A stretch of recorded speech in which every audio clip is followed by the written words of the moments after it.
día de tu vida que la gente no te dé amor, no te dé cariño, creo que las últimas 48 horas se multiplicó un poco, o sea. Un poco, mucho.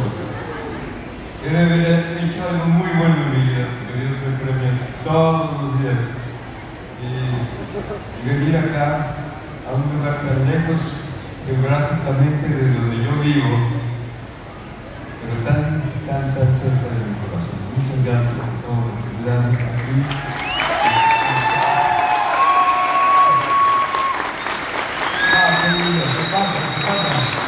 Muchas gracias a vos. Igualmente, geográficamente, me sacaron mi corazón, yo ha venido muchas veces a Argentina. Hablaste ayer de la primera vez, viviste acá. ¿Hay alguna historia que quieras contarnos de alguien que hayas conocido, algo que haya sucedido aquí en tu suelo, que haya trascendido tu memoria en el paso del tiempo? Mira, me acuerdo perfectamente del primer asado que me comí. Es una risa, para mí fue un hallazgo. Para mí fue un hallazgo porque lo que para ustedes es habitual, a los ojos de un extranjero ignorante de lo que es la mística del asado, fue un descubrimiento. Puede ser que haya cambiado las cosas, pero les voy a confiar. Yo llegando acá, no, tienes que, vamos a hacer un asadito. Sí, yo quiero un asadito. Primera cosa, desde seleccionar bueno, ¿qué les voy a contar a ustedes? Seleccionar la madera de quebracho,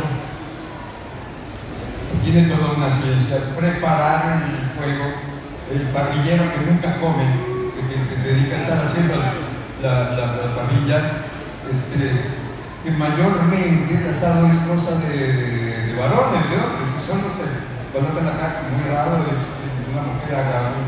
Cada vez se por suerte ahora ya no tanto, pero muy buenas, pero por costumbre ha sido cosa más de varones.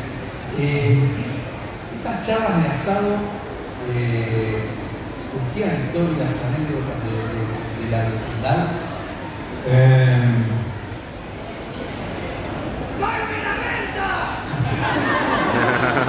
¿Dónde habré oído eso cuando yo no sé, pero ya pagaste la renta?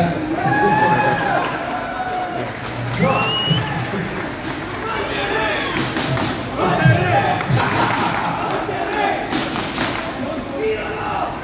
Muy gracias. Monterrey, déjenme decirle, eso de Monterrey, originalmente, era un equipo de segunda división, no era muy bueno en aquella época. Y si se acuerdan del contexto del programa, llegaba yo a cobrar la renta de don Ramón, y entonces me dice, no, señor, mira, ¿cómo me va usted a cobrar la renta si hoy hay partido de la América? Hágame la renta. No, de la América, ¿quién va a ir a la América? Era del Guadalajara. Páguenme la renta en el centro. No, el Guadalajara, ¿quién le va a ir al Guadalajara? Ese equipo, el equipo, aquí de Boston. Y decía el señor Barriga, el Monterrey era un equipo de segunda división. Perfecta, totalmente malo. ¿A qué equipo le va? Y decía muy orgulloso, al Monterrey. Por eso, señor Barriga, Monterrey. Entonces, digo, usted le va a Monterrey, sí, Monterrey. Imagínense, se hizo famoso. La gente de Monterrey se ha propuesto por un te juro, lo pusieron en el mapa. En el mapa, exactamente. Tanto así que durante el Mundial, no sé si hayan visto, sí, sacaron una fotografía del señor Barriga torciendo flameando al Monterrey. Pero originalmente era el equipo favorito del señor Barriga, no de Edgar Vivar. ¿Qué coincidencias había entre el señor Barriga y Edgar Vivar? Coincidencias entre el señor Barriga y Edgar Vivar. Yo también los amo a todos. Mira, coincidencias Sí, caray, ahora que lo pienso. Mira, el señor Barriga, te voy a decir la característica porque pienso que podría ser como antecedente. Tú como actor le prestas tu experiencia, tu cuerpo, tu voz a un personaje que tienes que interpretar. Para eso te pagan. Y buscas el punto de contacto entre el personaje y tu experiencia para darle verdad. Yo considero que soy una persona empática. Y el señor Barriga, a pesar de su circunspección y ser un tipo muy pragmático, por decirlo de alguna manera, también tenía empatía con don Ramón. A pesar de que le cobraba la renta. Nunca le cobraba la renta. Le cobraba la renta, pero no tanto por el dinero, sino por ver trabajar a don Ramón. Era muy difícil, ¿eh? ¿Estamos hablando de don Ramón Real o de Ramón Real? ¿Cómo? ¿Estamos hablando de don Ramón Real o de los dos? Don Ramón era todo un personaje, ¿no?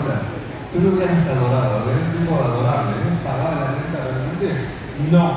Y este, no, en serio, mira.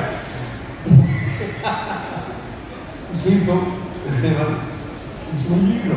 Sí, lo publicó. Lo presentó aquí el año pasado, pero leí muy bueno. Y ahí narra cómo lo corrieron de la casa por no pagar la renta. No porque no tuviese el dinero, sino porque se le olvidaba pagar la renta. Oportuno olvido, ¿no? Era tan simpático. Yo ayer te refería que fuimos vecinos, éramos vecinos. Entonces venía a mi casa. Ramón, ¿qué se te antoja? ¿Tienes una cerveza? Ay, campeón. Tú sabes que llevo 25 años de no tomar, pero vamos a hacer una excepción el día de hoy. Pero me lo decía siempre. Tan tipo música. Ayer hablamos también de el ñoño era tu conexión con tu niño anterior. Podemos ver un poco el video 2. Vamos a recordar ahora un poco a ver qué nos podés decir al respecto de cómo era encarar al ñoño a diferencia del señor Barriga.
Sacas todo eso. Para que no se Muy lindo. Mira, la vida son pequeños recuerdos que guardas todos los días. ¿Te acordás de ese preciso momento? Desde luego que recuerdo muy bien. ¿Qué te puedo contar? Que yo te refería que nos daban el libreto. Una semana, 2 semanas antes ensayábamos en frío, a la italiana, sí, Roberto daba las indicaciones, el productor, el director, el eje, el cerebro, daba indicaciones y luego te ibas a tu casa tú a memorizar. Entonces, esto es con motivo del fin de año de esta escena. Me acuerdo muy bien. Me dicen, mira, no lo vamos a ensayar. Vamos a ver cómo sale. Y si sale, Bien, se queda y si no, pues la repetimos, pues es hija. Entonces, originalmente no iban a ser dulces, no iba a ser el pillolito, originalmente iba a ser un juguete, del que yo también voy a compartir contigo. Y no me acuerdo por qué circunstancia. No cabía, el traje de niña no tenía bolsas. Entonces, lo que trajeron fueron los dulces.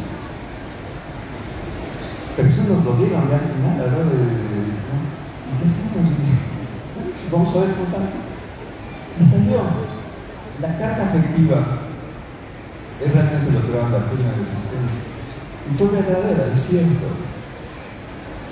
Yo con Roberto me llevé muy bien, fuimos muy buenos amigos. Pero encima de cualquier cosa, creo que no hubiera quedado mejor si hubiera sido un juguete. Creo que fue mejor que haya sido un dulce, primero porque era más fácil de destacar. Y segundo porque cuando quieres compartir, comparte las cosas dulces de la vida. La vida tiene cosas más dulces que amarla. Así quiero pensar. Totalmente. Había excepciones donde no se grababa la vecindad, el aula del colegio, afuera de la vecindad, era lo atípico. ¿Cómo eran esas veces? Era lo atípico para cada uno. ¿Lo disfrutabas o preferías lo común que era el cambio? Mira, fue eran retos como todo.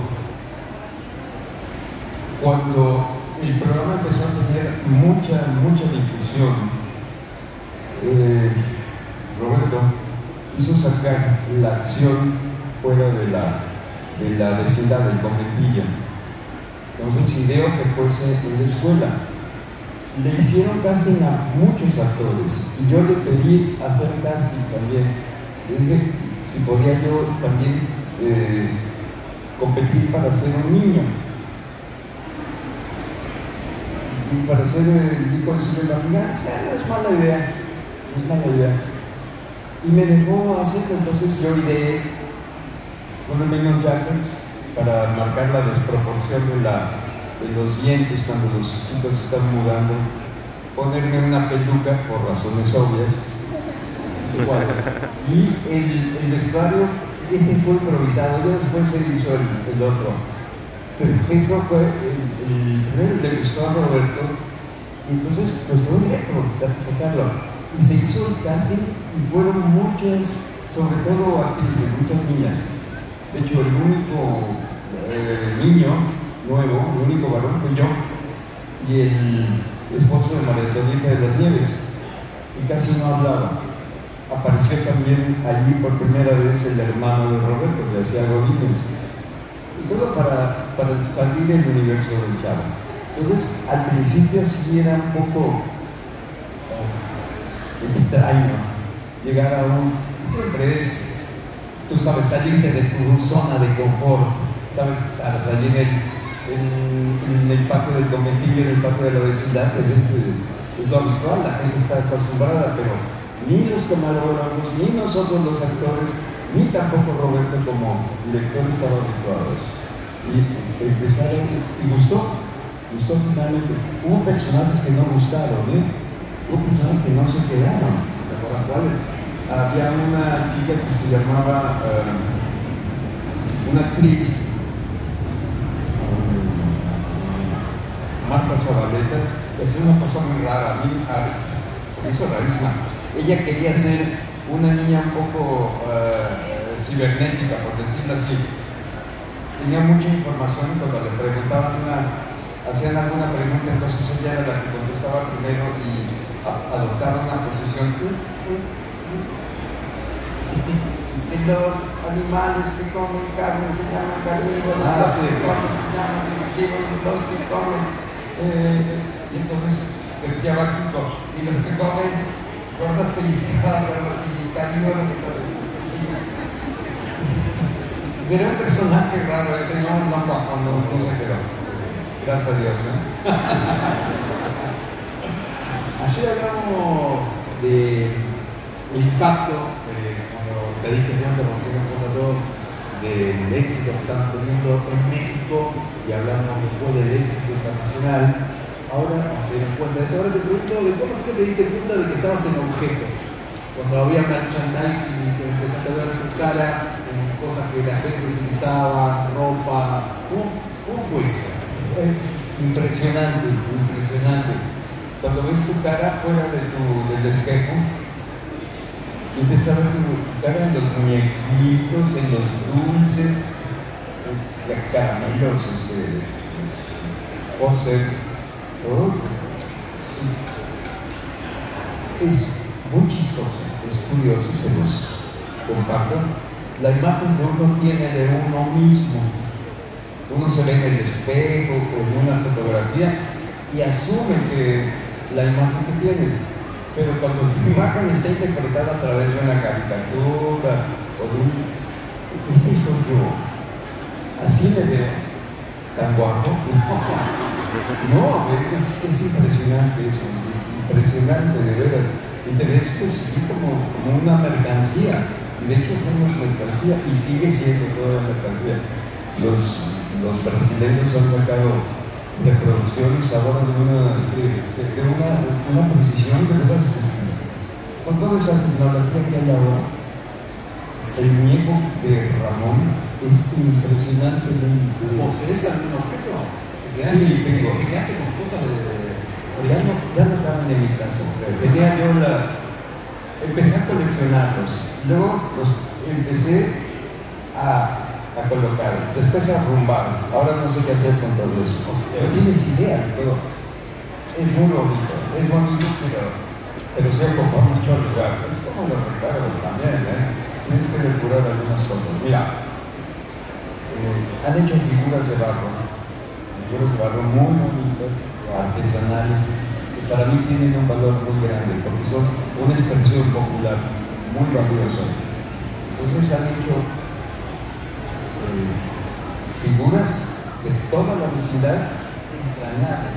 Te comento rápido, acabo de estar en Perú y me regalaron un portal, nosotros le llamamos nacimiento, una representación de un pesebre. ¿Cómo le dicen ustedes? Pesebre. Un pesebre, con todos los personajes de la vecindad. Está el profesor Villarral, estoy yo con el señor Barriga y está don Ramón como los tengo de mis manos. El único que no hay es el niño Dios, ¿no? Pero es increíble, ¿no? ¿Cómo llegas al inconsciente popular? Y hablando del inconsciente popular y estas imágenes tan arraigadas de la gente en México, en Latinoamérica, pudiste tener una carrera pese a eso, gracias a eso, pero también es eso, no quedaste encasillado al 100%, tuviste una carrera muy prolífica. Por eso quiero que nos cuentes un poco, podemos ver sin audio el video 4, llegaste a trabajar con Guillermo del Toro, formaste parte de esa gran película. ¿Cómo fue ese proceso? ¿Qué recordás? ¿Tú te refieres al orfanato? Al orfanato, sí. ¿Alguno de ustedes vio el orfanato? Que levante la mano. El orfanato es una película muy especial en muchos sentidos, porque llegó la invitación para mí y yo me habló un día una señora que se llama Sandra Hermida, que es la asistente de J.J. Batona, que fue el que dirigió después la película de los Andes, la Sociedad de la Nieve. Algunas imágenes. ¿Dónde está? Se llama Balaban, el personaje. Aquí habla del doppelganger, son cosas que a mí me han interesado, siempre un poco lo oculto, y yo soy cosa metafísica y demás. Guillermo del Toro es muy avanzado en eso, es una persona sumamente instruida, además de que es muy bondadoso. Bueno, la persona es que me habló por teléfono sobre mí y me dije, ¿es usted Edgar Rivera? Sí. ¿Le interesaría trabajar? El señor Guillermo del Toro quiere si está usted disponible para venir a trabajar a Barcelona. Hombre, claro, le dije, parece que me estaban tomando el pelo. ¿Dónde le podemos enviar el libreto? Pues mándemelo a tal dirección. Y me mandaron el libreto. Cuando leí yo el asunto me pareció extraordinario. Me pidieron que hiciera un casting. Hice un video, lo mandé, me contrataron y fue. Dos cosas que fueron muy interesantes. La película se filmó en orden, no como habitualmente se hace. Para los que no saben, no tienen idea, las películas no se filman en orden. ¿Sí? Hay un plan y se puede filmar el final primero, empezar en medio, en fin, por la disponibilidad de producción o de la locación, depende de muchas cosas. Belén Rueda, la actriz, pidió que se hiciera de manera secuencial del tiempo, igual, es decir, en orden. Ella había tenido la pena de perder a su hija, una enfermedad cardíaca, como 6 meses antes de empezar el proceso. Y ella pidió que se hiciese así, y si ustedes observan la película, ella se va secando, se va demasiando, se va adelgazando. Y fue un trabajo muy interesante de trabajo actoral, pero yo que aparezco en el número 22, en el minuto 22 de la película, fue como subirse a un tren en movimiento, porque ya estaban, ellos ya llevaban filmado la mitad casi de la película, y yo llegué allá sin saber. Y yo llegué de México en la noche y al día siguiente tenía llamado y me dijeron, el director va a venir a verlo para hablar. Llegó ese señor, es como de este tamaño, bajito de estatura. Yo dije, en esa época Barbano tenía 28 años o 30. Este es el director. Y vino a conversar conmigo y la conversación se decantó hacia Alfred Hitchcock. ¿A ti te gusta el cine? Estamos hablando de Hitchcock. Pasamos toda la noche hablando de Hitchcock y tomando vino. ¿Y él tenía una rotación mental previa con vos? ¿Había...? No sabía. Nada. Dice, yo vengo a Marco ya la primera vez y tenemos que filmar hoy, pero no solo hubo una conexión y la primera escena que hicimos fue esa de la conferencia de Leo Bárbaro. Mañana vamos a seguir con la charla, pero para ir redondeando, hiciste mucho trabajo de doblaje también. ¿Cuáles son aquellos? He hecho doblaje para DreamWorks, para Laika, para Disney, para Universal. Bueno, me ha tocado hacer los Minions, me ha tocado hacer una aventura de altura, hice también Ratatouille, hice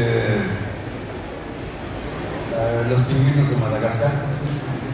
Bastante de doblar. Es muy divertido hacer el doblar. Sí, las series animadas del Chavo, que ahora también se viene una nueva. ¿Ahí hay posibilidad de prestar la voz? Mira, me tocó poner la muestra para la voz de Ñoño, para el señor Barriga. Originalmente no íbamos a hacer nosotros, pero iba a ser muy complicado la mano, entonces preferimos dejarlo de lado. Roberto, el hijo de Chespirito, es el que encargaba de hacer eso. Los primeros capítulos sí los hice yo, primero más que nada. Pero pues ahí está. Ese es el último contacto profesional, ¿no? Con Roberto Chico no, hicimos el seriado. El seriado hago un cameo, una aparición especial donde estoy como el director de cine que bautizó a Roberto con el mote de Chespirito. Claro, yo ya creo un Shakespeare chiquito, Shakespeare. Exactamente. Ayer hablamos que fuiste asesor de la serie. Estuve como asesor. Y ahora está anunciada la serie de Don Ramón. Ah, sí. La semana pasada anunciaron la serie de Don Ramón. ¿Ahí vas a tener algo que ver o no puedes contar nada? No lo sé todavía porque fue una noticia que apareció cuando estaba yo fuera de México, no hemos hablado. Me imagino que ojalá, pero pues ya tienen el material. Con todo lo que contás, vecinos, amigos. Eso sí, si se trata de eso con todo el gusto de mil amores, ¿sí? Claro. Además, creo que va a ser muy divertida porque realmente la vida de Ramón es de todo menos aburrida, ¿eh? Siempre. La aburrida sí. Totalmente. Un amigo excelente, seguro, para todos. Sí. Mira, eso es muy lindo, que puedas evocar a una persona con una sonrisa. Es imposible que los nombres y que nadie darle una carcajada, me imagino.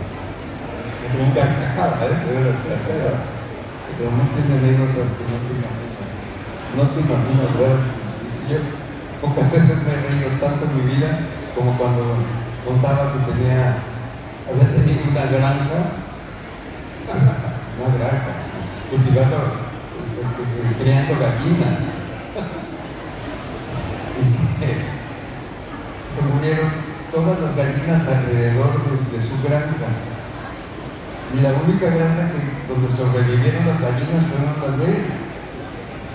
Entonces, las iba a vender, las gallinas, finalmente. Y no sabía cómo matar a la gallina. ¿Qué pasa? Entonces leyó en un libro. Es un poco crudo, pero es verdad. La manera como me contaba era de doblar la cabeza. Contando las vértebras, entonces las vértebras y después la cabeza con los dos dedos gigantes. El animal moría. Entonces se puso, echaba las gallinas adentro de la maleta de su carro y entonces una por una acá y se fue con las gallinas a venderlas. Y cuando llegó a venderla, abrió y ninguno se había muerto.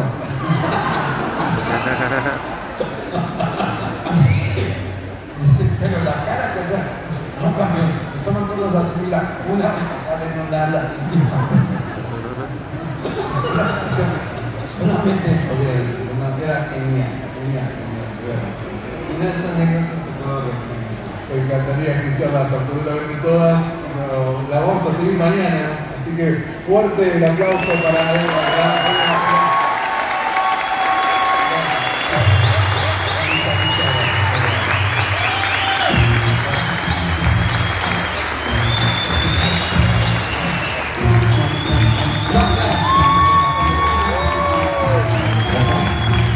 Fuerte el aplauso, señoras y señores. Fuerte las manos. Momentos fotos, manitos arriba, todo el mundo, manitos arriba.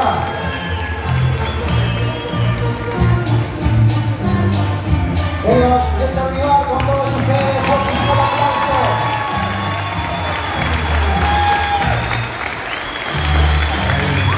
Una vuelta más.